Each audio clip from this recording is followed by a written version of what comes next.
The wind howled through the empty village, carrying a chill that made Ayaan shiver despite his thick jacket.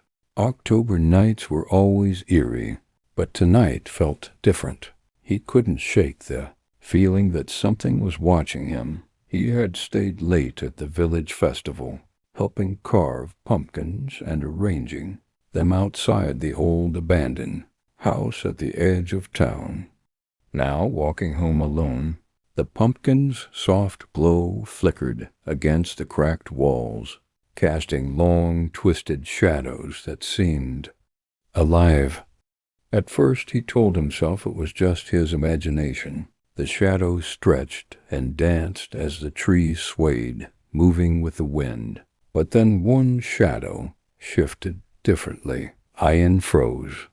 His breath came out in short, ragged gasps.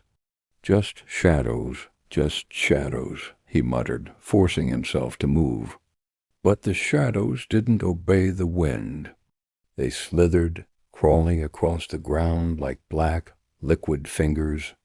And then he heard it, a whisper, faint, raspy, chilling. "We see you." Heart pounding, he bolted. Leaves and debris rattled under his feet as he ran past the pumpkins, past the trees, but the shadows followed. Taller now, they merged into shapes vaguely humanoid, with elongated limbs and hollow eyes that gleamed faintly in the moonlight. Ayaan could hear them whispering, laughing, echoing his own terrified footsteps. The shadows were gone, or so he thought. Then he noticed a small pumpkin resting on his windowsill, one he hadn't placed. Its carved grin seemed impossibly wide, almost alive. It was no longer confined to the festival. They had followed him home. Ayaan realized with horror that the shadows weren't just playful tricks of light. They were waiting, patient and hungry. And tonight the pumpkin shadows would not rest until he did something he couldn't yet imagine.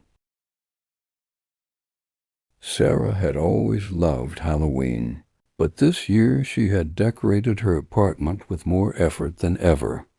Cobwebs hung from the ceiling, lanterns glowed dimly in every corner, and tiny skeletons leered from shelves and windowsills. Outside the streets were quiet, almost unnaturally so, and the moon cast a pale glow over the empty city. She felt a twinge of unease but brushed it aside.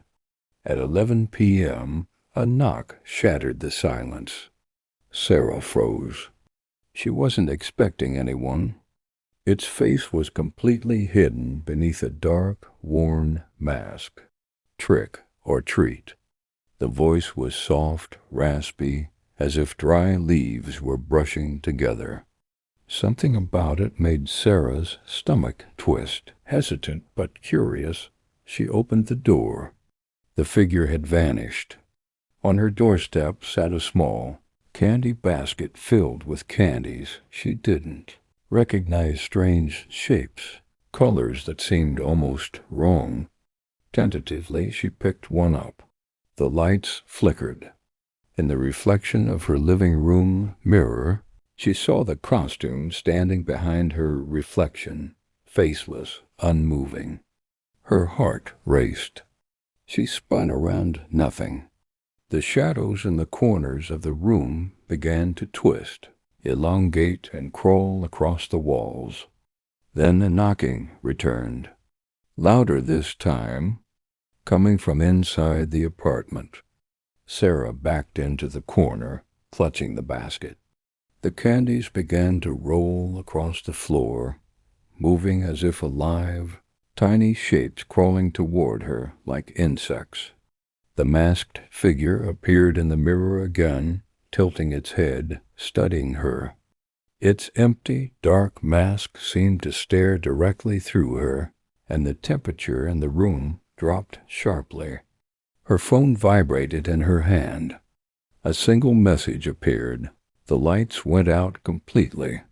Only the faint glow of the mask's eyes remained in the reflection, moving closer with each heartbeat.